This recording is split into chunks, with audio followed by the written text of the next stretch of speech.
Hello, everybody. Welcome to the Richard Dolan Show, where every week we fight the good fight. Happy to be here with all of you. I see a bunch of you in the chat room. I want to just say hi to the chat family. Welcome to the show. And for those of you who are new, welcome as well. Some very important UFO news I want to discuss with you. Before I do that, I just want to thank everyone who is a subscriber to this channel. We have reached 100,000 subscribers. How about that? Nice little milestone. I want to thank all of you who are part of that. If you are a subscriber, many, many thanks. Always a nice little milestone to get to that here with YouTube. If you're not a subscriber, but you like the kind of content that is on this channel, I will always encourage you to hit the subscribe button. It doesn't cost you a thing. And also, if you end up liking this video, by all means, smash that like button. And don't forget notification bells. Okay, so we have some very interesting UFO news to talk about here. It's really amazing. You know, in the last several years, the United States Navy has been at the forefront of all of these UFO revelations that have been coming about into the mainstream, through the mainstream media. We learned about the Tic Tac UFO encounter of 2004 that really made the news in 2017. We learned about the incredible encounters by the USS Roosevelt through the New York Times, no less. Roosevelt back in 2014 and 2015 for about 9 months had, we are told, practically daily extraordinary encounters with what we can only call UFOs. That's a lot of encounters. And now we learn of another incident only from July of 2019. And this is what we're going to talk about now. This is what we might call the Channel Islands UFO event. Channel Islands being the little like mini archipelago off the coast of Southern California. Includes San Clemente Island, Catalina Island, a bunch of others. And we have learned through an article with the Warzone, I'm going to share this with you here. The authors here being Adam Kehoe and Mark Ciccati, just from March 23rd of this year, so just less than 1 week ago. They came out with really what is a bombshell of a story. Now, I subsequently learned, and I had to be reminded by my friend and colleague Danny Silva, that this has been covered. In fact, Danny wrote an article about this. I'll get to that in just a moment. So the story has been somewhat known, but it really became very well known through the Drive, which has a subset called the Warzone. And these guys, for quite a while now, have been doing some very, very excellent UFO journalism. They're basically military journalists, but they do not shy away from very good journalism on UAPs, UFOs. And they've done a lot of very good work on that. And this is some very excellent research that they did on this, a lot of original research. We know that this came about actually from filmmaker Dave Beatty. And Dave Beatty is the guy who did the amazing film work on the YouTube video, the USS Nimitz encounters. I'm sure many of you know what I'm talking about. It's absolutely beautifully done. It's gotten millions of views. He's the creator of that. And what we know is that through his Navy contacts, he apparently was the first person, outsider, to learn of these encounters. This is July of 2019. And here's him tweeting about it in 2020, almost a year ago, about what was going on there. We're going to come back to that as well. But he learned about this. The guys at the Warzone wrote about it. And this is Danny Silva's article about this from June of 2020. So, it's been out there. Danny wrote to me about this today. He knew I was doing this program. And, he was very humble. He says, well, a lot of that information is old and outdated, but it's actually really excellent. I would encourage anyone to go take a look at the Silva Records article on that subject. So let me just go into some of the basics of what the encounter seems to have involved. There's a lot that is not known to us. I'm going to be asking a lot of those questions, like what do we not know, as well as what we appear to know. But the basics, and these are the bare basics, are as follows. So you had 4 separate nights of what were described as mysterious drone activity. We don't really know if these things were drones. This is July 14th, 15th, to 25th, and 30th. And by the way, this involved a number of USS, excuse me, I have a little bit of a sore throat. USS destroyers doing sensitive, all that I know, all we know is sensitive military exercises. And this is about roughly 50 miles off the coast of Southern California near the Channel Islands. So this is 4 separate nights in 2019. Whatever these things were, engaged, oh, well, I just said that, didn't I? So with multiple U.S. destroyers on sensitive maneuvers 50 miles off the U.S. coast. These ships were equipped with something known as the Aegis combat system. And this is state-of-the-art. It's a multiple, I've really had to study up on this because I didn't know a lot about it, to be perfectly honest. It is a state-of-the-art combat system that the United States Navy has used for a while, and it's the best in the business.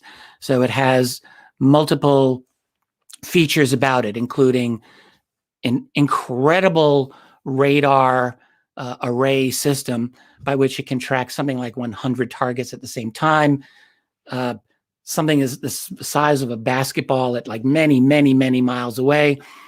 And also with electronic countermeasures capabilities. So basically, apparently they can just fry your electronics. And also they got missiles that they're connected with. And I mean, this is basically to protect the United States Navy from advanced drones and missiles coming in and all of that. And that's what the Aegis combat system is designed to do. And that's what these ships had. We're talking about incredibly brazen actions by these unknown objects. I'll get into the details in a minute, but just extraordinary capability to go into and engage these ships at point blank range. Like, where do they come from? Where do they go? A lot of it we don't know. One of the things that they were observed doing, the lights of the object were observed doing. That's probably what we should say here, is hovering over the flight deck of one of them, I think it was the USS Kidd, while the ship's moving at a nice, healthy speed of 16 knots, this thing's just hovering right over the helicopter deck where they take off and land. All of this is at night, by the way. Occasional extreme types of maneuverabilities were reported. Essentially, at least on one occasion, objects moving up and down or side to side very radically, very abruptly. You could presume maybe some advanced drones could do this, but then we're talking about a lot of other things that don't really make sense. We'll get into all of that. And all of this happened now 4 separate nights in a row without these objects being identified or captured, which, again, when you really think about it, that's quite extraordinary. The folks at the Warzone did a couple of decent maps of the event of the first 2 nights. And that's really what we know the most of, the night of July 14th and of July 19th. And that's a map of the one on the 14th. You can check out the article. I gave a link below. And they have a lot of other maps and a lot of other detailed information. But essentially, you're talking about these are evening encounters. According to the Drive article, as many as 6 aircraft, they said, were reported swarming around the ships at once. They were flying for prolonged periods of time in conditions of what were described as like very low visibility, not just at night, but the conditions themselves were very poor visibility, apparently. And, performing these just outlandish maneuvers around U.S. Navy warships, described as doing some kind of sensitive training mission. They're all, it looked like it's between about 50 and 100 miles off the coast of L.A. We also have learned from this article that the U.S. Navy investigated this, I think, in probably some detail. This went right up to the level of the Joint Chiefs. And it seemed to involve the Coast Guard to some extent, and also the FBI to some extent. At least they were included on the email chains dealing with the investigation. So that's all that we know. I can get into some of the detail. I'm going to leave out a lot of the specific detail. You can go to the article. They've got it all there. But essentially, it started on the night of July 14th at the USS Kidd at around 10 p.m., but actually quickly involved a lot of the other ships as well. And at 10 p.m., there are 2 unknown objects. They were described as UAVs in the ship's logs that we now have access to, unmanned aerial vehicles. these were spotted by people on the kit. Now, again, they've got this Aegis equipped system. This is, again, extremely sophisticated sensors. And one thing that we learned from this article that I didn't know, and I think a lot of people probably did not know, were these teams called Snoopy teams. That's SNOOPIE. And basically sounds like a very intelligent kind of alternative method of detection. And it's essentially sailors on deck with what were described as high level but consumer grade cameras.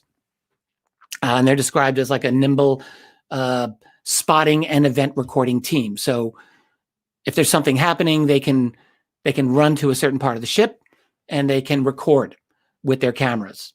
And to me, that just seems like a very logical, very smart kind of secondary method of gathering intelligence. So you've got the Aegis system and you got these Snoopy teams. And the ship's logs on a number of these ships talk about the activation of Snoopy teams to investigate and presumably record what was happening. We know that less than 10 minutes after the sighting on the USS Kidd, they advised another ship, the USS Rafael Peralta, and they've got ship logs of the Rafael Peralta, which show that around the same time they activated their own Snoopy team. And then there were other reports coming in from another ship called the USS John Finn. And shortly after this all started, someone reported a red flashing light. And then someone reported a white light hovering over the flight deck of the USS Rafael Peralta. Whatever that is. Now, you got to keep in mind, these ships were moving at a pretty good clip. They're going at about 16 knots. So you've got an object, drone, whatever it was, matching the speed of the destroyer, and it's maintaining a hovering position over the helicopter landing pad. And, all of this at low visibility. And this thing, these got basically right on top of these ships. The first encounter of the first night, lasted for about 90 minutes, we're told. And again, according to the article, this is much longer than what any commercially available drones can do. And of course, keep in mind, you're more than 50 miles out to sea. So it raises the obvious question, where do these things come from? What is their base of operations? The shore, someone from the coast of LA? It seems highly unlikely you're going to send a drone out. You've got no line of sight at that kind of a distance. Now, maybe from one of the Channel Islands. There are no candidates as of right now as to where these drones could have originated. There was, I think, a Liberian ship that was somewhere in the area that they apparently are not suspected for any of this. There were a couple of commercial ships. It was a cruise ship on one of the nights. They actually helped witness this. They were in communication with the Navy. Essentially, the Navy tried looking into this after the second encounter, which was on the 15th, and they just came up empty. So this is very, very bizarre. So you got that. So then I'll just describe the second night very briefly. And this all came out as a result of FOIA requests by the Warzone, I guess I should say. And they uncovered quite a bit of new information. They got flight ship logs from a lot of the ships. So on the July 15th, this time it was the USS Rafael Peralta that was first to see an object. This is recorded at 8:39 p.m. That's when they deployed their Snoopy teams. By 9 o'clock, about 20 minutes later, 21 minutes, the USS Kidd also had spotted the objects, and they also deployed their Snoopy team. And according to the article, they said that the drones seem to have pursued the ships, even as the ships apparently are maneuvering throughout the incident.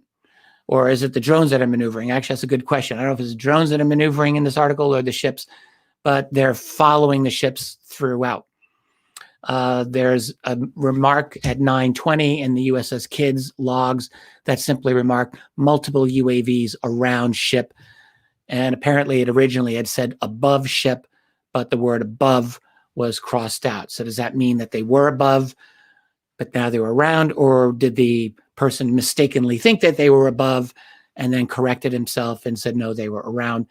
But apparently they're pretty close, however you look at it. There's one moment during all of this where there is a command issued to man something known as the Mark 87 stations. The authors of the article try to explain this, and they're saying this apparently seems to refer to a Mark 87 electro-optical director that is a companion to this massive infrared optical turret known as the MK-20 electro-optical sighting system. This is all on the article. Anyway, the system supposedly is to help provide surveillance and tracking over long distances. And it would appear that they were using this to try to track these objects. Around the same time, there's another ship, the USS Russell, that's recording a whole lot of activity.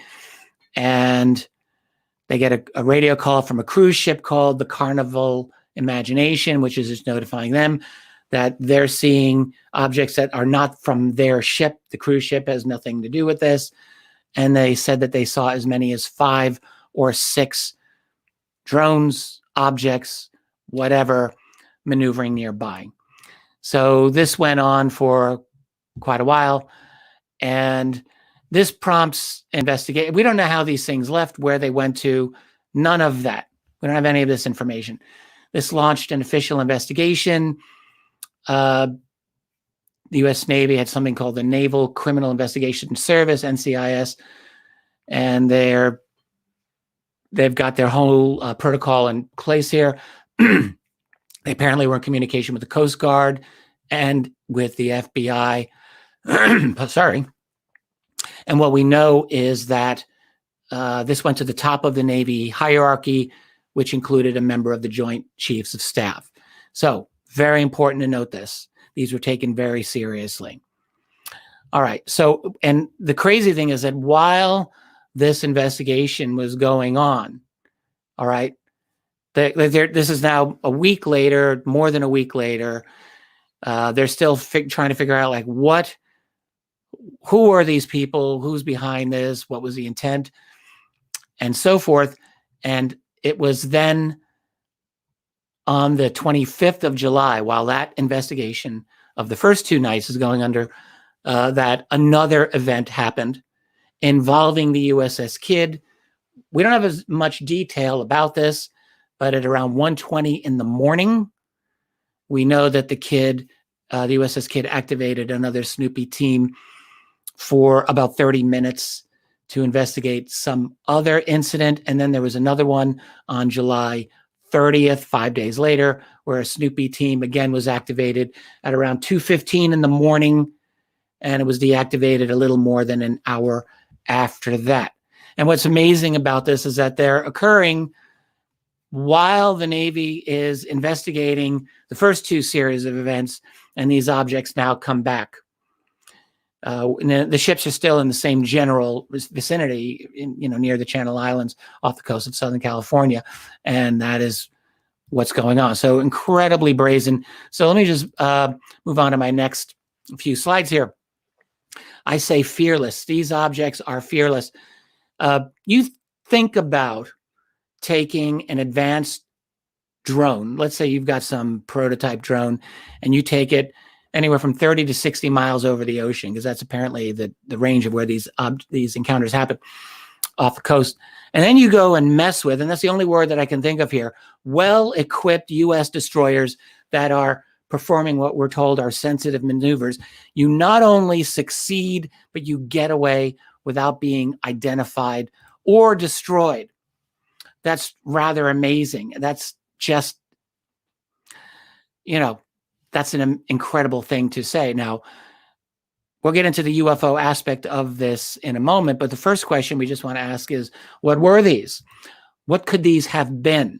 So obvious question is, could they have come from another country like Russia or China? They're really the 2, adversarial candidates that you could imagine. Here's a great thing about running an amazing website with amazing people who belong to it. I have Richard Dolan members. I'm very, very lucky. So I've been talking about this on my website for the last week, basically.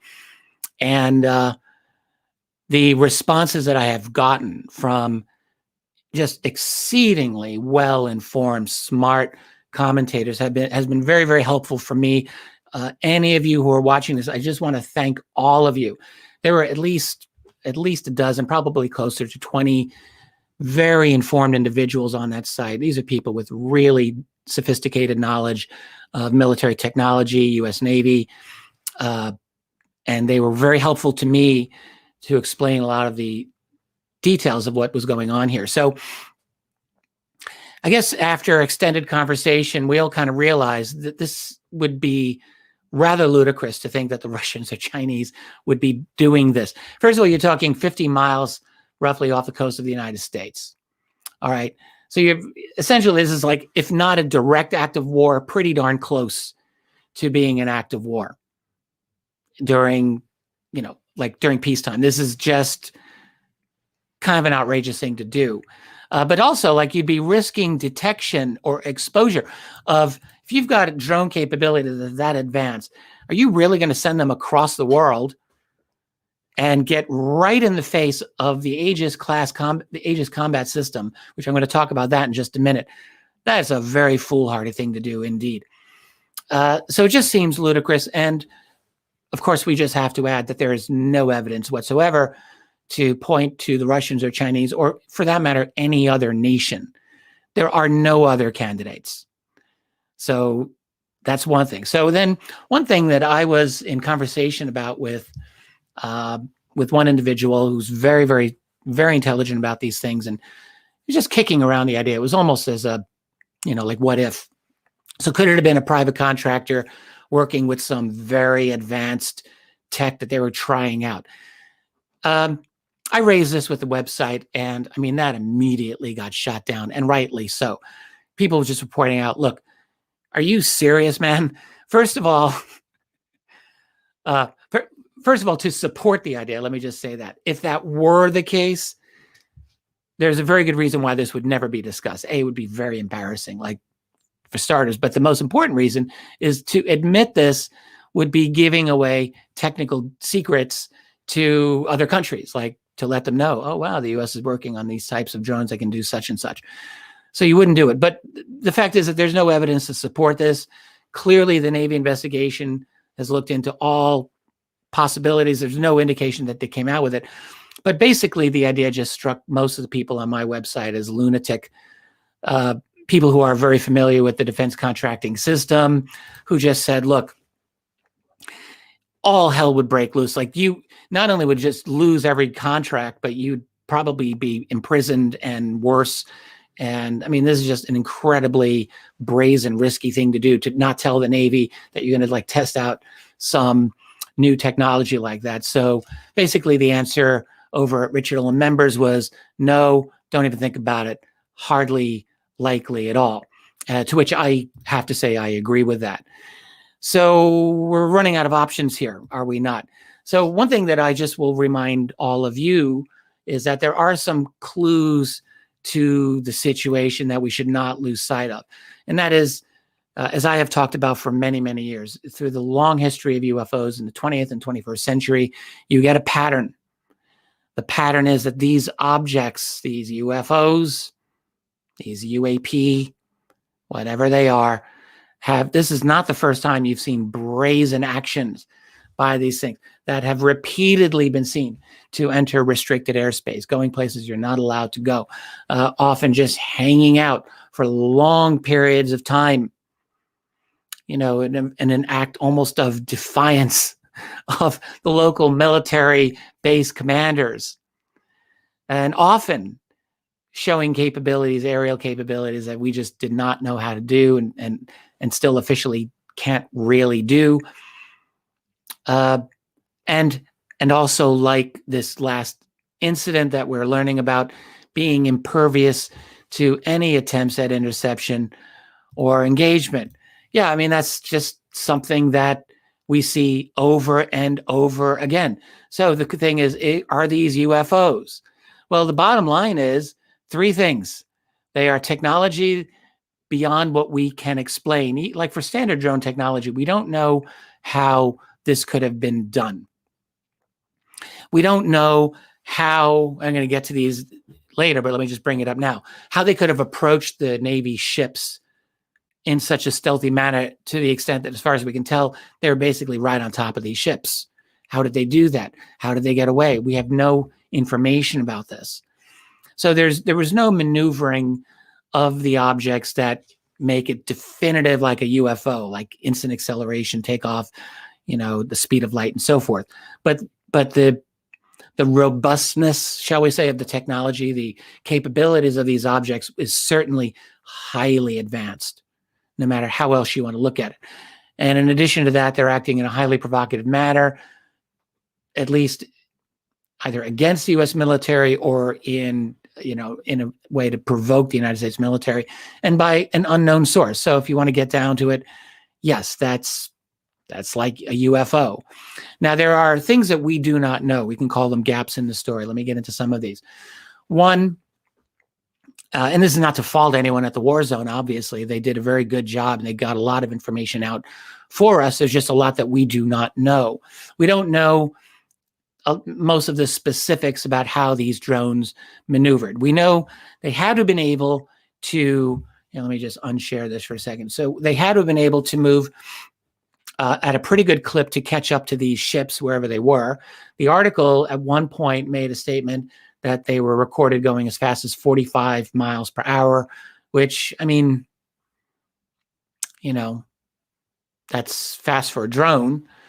It's not fast for a fixed wing drone. We don't really know what these things were, but they had definitely, there were some maneuvering capabilities that were mentioned at one point, the ability to hover while one of the ships, the Rafael Peralta, is moving at around 16 knots speed. This was able to pace that. And then there was one example where a drone or object was seen moving up and down in a radical fashion and left to right in some kind of, so maybe that could be a drone as well, but that's really all that we know in terms of their maneuvering capabilities. We don't really know much more than that. So the other things, there's no mention of the appearance of these objects. This is really important, other than just lights. Now, I'm going to come to Dave Beatty's tweet about this in a moment, where there is a description, and what I have since learned is that description is now being somewhat disputed. We'll come to that. But we don't really have a clear description of what these things look like. We do not know where they came from. We don't have a clue where they came from, and we don't have any idea where they went off to as well, which is very interesting. Another question, how did they get to be so close to the ships? These ships are equipped with, again, they should be able to defend themselves. That is how they're designed. And these objects, whatever they were, got very, very close. There is no mention of whether these objects made any sounds or not. Now, I mean, some of these ships could be quite loud. You're out over the ocean. There's a lot of ambient noise. It might have been difficult to know, were these objects actually silent, or was it that no one detected any noise? But we do not have any mention of what they sounded like, if anything. There are no records of attempting to disable or destroy any of these objects, or to recover them for analysis. To me, that's quite extraordinary. I find that just to be quite amazing. Let me go back. So there's a couple of statements from the Warzone article itself. I'm just going to quote them directly. They write, furthermore, the drones are able to locate and catch a destroyer traveling at 16 knots in conditions with less than 1 nautical mile of visibility at night.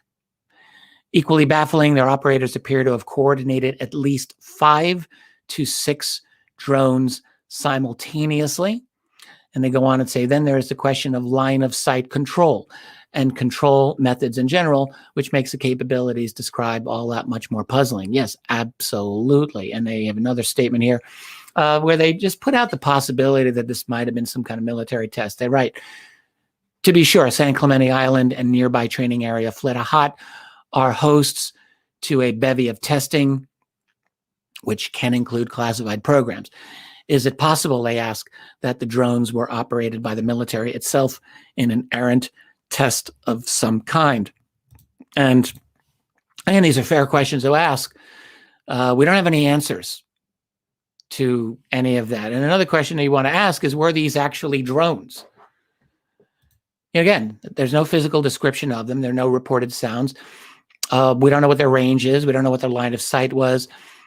And there's no mentioning of them returning anywhere. This is an image of a kind of a hybrid drone. This is a fixed wing type drone, which does have vertical takeoff and landing capabilities. So that's why I included a picture of that. If this were a drone, maybe that's what this could have been, some kind of hybrid drone that could fly, but that could also hover to some extent. But again, we're running into other kinds of problems. This is Dave Beatty's quote, tweet, from a little over a year ago, June of 2020, where he writes, and this is where we get the tic-tac element of this tossed in area. He writes, regarding this, Navy vet said his friends said, so we're two people removed here. He said he could see them with the naked eye, and they were almost eye level with the bridge, hovering. They were the same tic-tac shaped objects. So now Dave Beatty on Danny Silva's website, anyway, I read this, he emphasized, he said, look, let's not get ahead of ourselves. We don't really know what this was. He emphasized this is not a direct witness of his. And it has come to my attention, this is just from Danny telling me this earlier today, that, let me not share that for a second, that there are other researchers who are currently apparently strongly of the opinion or conclusion that these were not tic-tac shaped UFOs. Now, I don't know how, what the argument for that is one way or the other. This is all forming, as it were. So hopefully we'll get more information on that. But I guess that what we can say right now is that the shape of these objects is up for grabs, as it were. There was a statement that they were tic-tac shaped. We have that on, at least on a tweet. But now apparently there are counter arguments that they were some other shape, but I don't know what that other shape is at this time. So a lot of confusion. There's a lot that we do not know about this. Now we get into the section of countermeasures here. Some very obvious questions. Do we know for sure that no attempt was made to shoot any of these drones, if we want to call them that? Were there any attempts to jam the electronics of these, or did it go the other way? Did they mess with the electronics of any of the U.S. Navy ships? Were the captains of the ships ordered to stand down? Like, why did they refrain from trying to acquire one of these objects? I'm not blaming them. I have no doubt that they had very good reasons for engaging this the way that they did, but I'm simply curious as to why there were no evident attempts to acquire any of these objects. All right. Did they know that they just had no ability to shoot these things down? That's possible. So let me talk a little bit about something known as the AESA. That's the active electronically steered arrays. According to one military article that I read, these have killed stealth as we know it. These are an integral part of the Aegis destroyer, the combat system that the Navy has. As one of the commenters on my website very aptly put it, he said, you don't play games with an Aegis destroyer. So they're equipped with these arrays that, as I was reading about them, they're incredibly sophisticated. That's putting it mildly. So one of my commentators said to me, like, they have secondary, let me just quote here, they have a secondary electronic attack capability that goes beyond traditional forms of confusing or blinding an enemy's radar or communication system. He goes on, they can potentially fire pinpoint RF energy, beams of radio frequency energy that can cause physical damage to targeted radar components, and especially the sensitive radar seeker heads mounted on many anti-ship missiles. So they're very sophisticated. So the implication is that this could have been used as a form of electronic countermeasure. Here's another question. I just tossed this out here. Let me just put this for you. These drones acted in groups. And from what I've been able to learn, U.S. doesn't do drone swarms, but are they testing drone swarms? It's a good question. But back to the other questions. So the Navy's Aegis destroyers, the Aegis combat systems on their destroyers, these are systems that you just don't mess with. And there's a couple more notes that I put together. A lot of this is courtesy of the brilliant people who are at my website. These are things that we really all just put together. He said these ships should have been able to track the objects with multiple technologies, including state-of-the-art infrared. Was this done? Do we have any knowledge of this? And the fact is we don't know. It was also stated by one of the members of my site, these ships should also have been able to produce high-definition 3D images of the objects. Did they do that? The Aegis combat system can accurately track objects the size of a basketball and smaller miles away in any direction, but there's no mention of what the objects were doing several miles out or during their approach. And, you know, it's just an obvious question. Why were they not detected until they were dangerously close to the ship? What is the explanation for that? I mean, you consider the response to this, if we were talking Russia or China being involved here. You know, one of the excellent commentators on my website at Richard Dolan Members just said something like the ship's crew could engage it with heavy machine guns if they needed to. Enemy aircraft should not have been able to get that near the Aegis system. That's the bottom line here. There's an anti-aircraft system known as the Phalanx anti-aircraft system that would be that's standard equipment on Navy ships that would, I was told, have been very well suited to engaging these drones if that's what they were. But why was there no concerted response from the United States Navy? And again, I'm asking, did the Navy know what these things were, but just felt they couldn't do anything to stop them? And, you know, there's a few things that we can infer here. And let me just put this out here. So the fact that there was no escalation on the part of the United States Navy to these encounters, you know, that to an obvious intrusion of sensitive operations, does that mean that the military realized that these were not the drones of any nation? I think we have to assume if the United States government, military, intelligence community believed for an instant that the Chinese or the Russians were behind this, what do we think would have happened? You know, I don't know that they would have wanted this to escalate to war. You know, the long history of the Cold War with the Soviet Union showed many very dramatic aviation and naval encounters that took place that, you know, the common person observing it might have thought, oh, well, that's going to lead to war.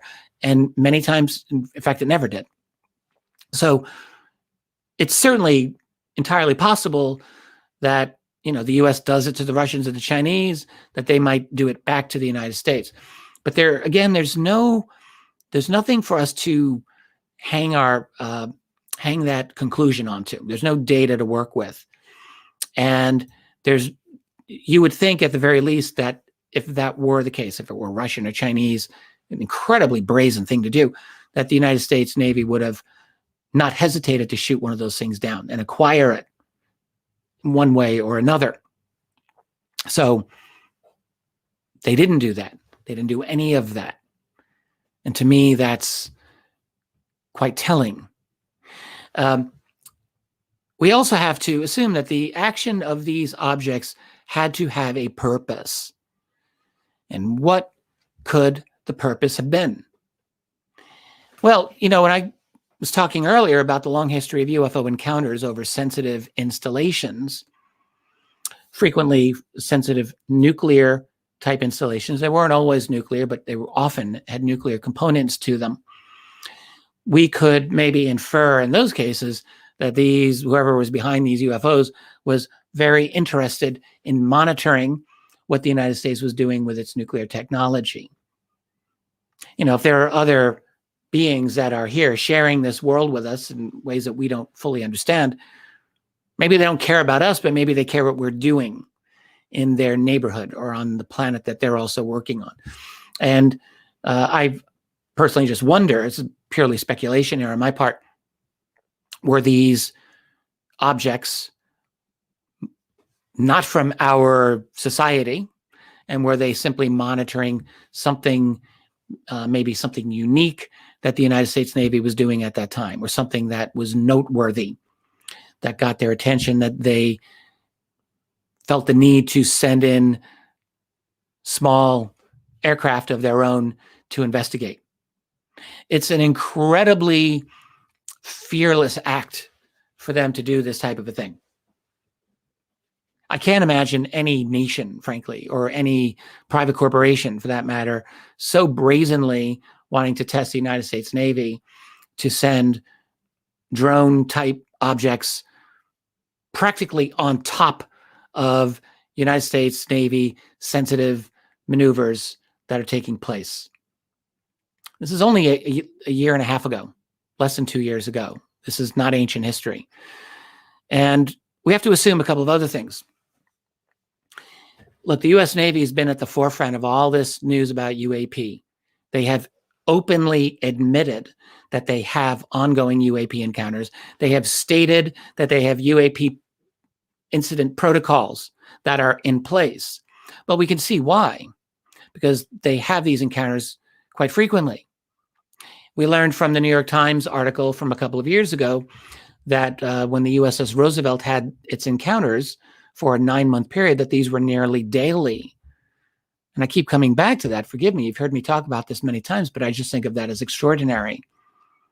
So you have one ship, this is just six years ago, that had possibly more than, 200 UAP encounters not that long ago. Just one ship. So of course the Navy is going to have procedures in place. These things buzzing their own aircraft, flying between their aircraft, and doing all kinds of things that we still don't know all the details of that. But they were clearly extraordinary events. So yes, the Navy's got to have procedures in place. And it would seem to me a reasonable assumption that somebody at a high enough level of the United States Navy has concluded that these UAP are not Russian and are not Chinese. To me, this seems like a no-brainer. No one's talking about it. No one's saying this because nobody wants to state the obvious. But if it's not Russia and if it's not China, or if there's no evidence and no reason to believe that it's either of those nations, now we're very quickly running out of options. It's not going to be any of the U.S. allies. It's not going to be the Brits. It's not going to be the French. It's not going to be India or any other nation that's going to do this. I've talked from time to time over the years of a possible breakaway civilization. Is there something that's beyond the world of military contractors, that's beyond that, that's into the realm of proven science based on acquired UFO technology that they have mastered, and that they're somehow not even in the game of military contractors and they've somehow separated themselves out? I mean, it's all speculation. And I should emphasize that even though I developed that idea more than a decade ago, to me, it's still a hypothesis. I don't ever state that this is a proven fact. I would say it's a hypothesis that's in search of good evidence, and there are reasons to believe in it to this day. I think that it's probably a true, or possibly true, maybe probably true. But is that what we're dealing with? Again, we just have more questions than answers. But it's a fascinating event. And, the fact that this happened while the Navy was investigating the first two events, and then two more events happened. And again, we don't know as much about those, the events of the 25th and the 30th, but we know they apparently happened while the Navy was investigating this. That's just brazen beyond anything I can imagine. To me, that takes this even beyond potentially, or at least, if not beyond, then at the level of the Tic Tac UFO encounter that we've already known about. And that is an amazing UFO sighting in and of itself. This, I think what we're looking at with this Channel Islands incident is every bit as significant. The level of the technology may not be as overtly extraordinary as with the Tic Tac UFOs. So that's a big difference. But when you look at everything else about this, we're left with a genuine UFO phenomenon, it seems to me. One that doesn't have an easy explanation. Aside from the fact that they're, even including the fact that there were not overtly extraordinary maneuvers that we know about, even without that, this is an extraordinary series of events that does not lend itself to an easy explanation. So we have a lot of people to thank for this. Dave Beatty, who did the original work in getting the story out there. Danny Silva did a very, very fine follow-up with his article. And the journalists at the Warzone did a really, they got as much as they were able to get.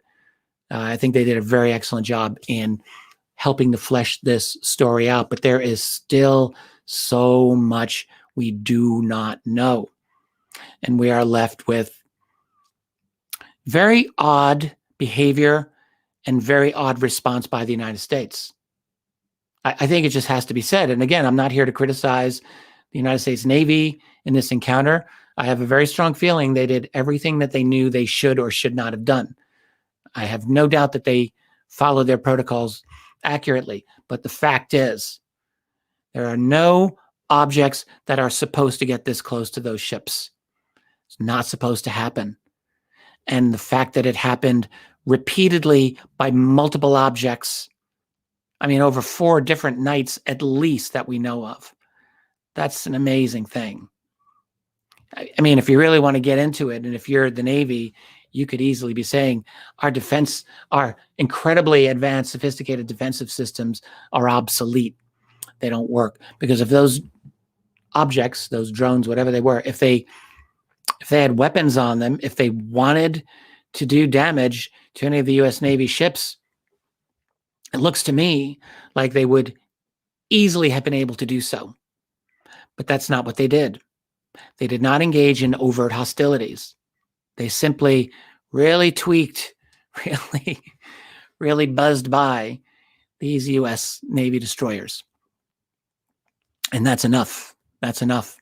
So the fact that, the Navy didn't seem to engage in any hostilities with this, didn't even, as far as we can tell, attempt to acquire any of these drones, to me, that seems extraordinary. But as far as we can tell, there's no indication that they did so. If they did, it's not in any of the FOIA documentation that has been acquired so far. So lots of unknowns. And look, we may never get all of these questions answered.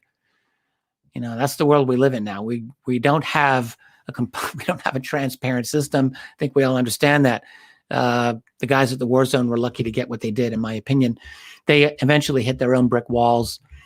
They kept looking into this, and they stated in the article, which you can go read, that they ran into classification problems when they tried to get more information than what they already got. So there's clearly more to be known, but we don't know it. Heck of a case. It just shows, I remember before 2017, myself and a lot of other folks who were working in the UFO field kept thinking, why are there no new high-profile UFO cases coming out? And there really wasn't for almost a decade. You had the O'Hare case in 2006. You had the Stevensville, Texas case in January of 2008.